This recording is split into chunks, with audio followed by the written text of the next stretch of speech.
What's the issue with that? I mean, do you think that it creates these sort of negative emotions like people turning to drink, drugs, masturbation, porn to kind of almost to have an outlet to kind of to get rid of that feeling of that they know there's more to life?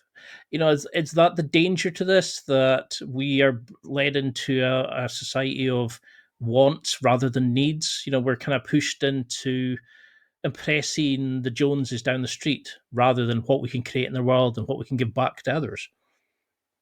I think that's a huge component of it, and I actually talk about it in chapter 2 of my book about I call it keeping up with the Joneses syndrome, so Hmm. KUTS syndrome, and I think that the commercial aspect of it and the job aspect of it is very, very interesting. That is one thing. I was more focused on the more existential questions about identity, but I think what we've seen in the last, and I actually gotten pretty hot water from some people over this recently, was because I made a comment about the Great Resignation and quiet quitting that a lot of people didn't like. And I said I did basically that. and I basically said all of the Great Resignation. I think the Great Resignation is bullshit.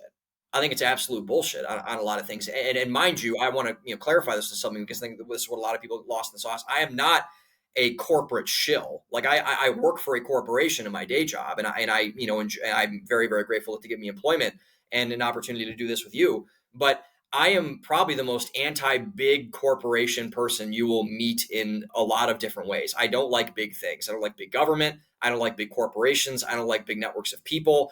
I don't like big things. I don't trust big things.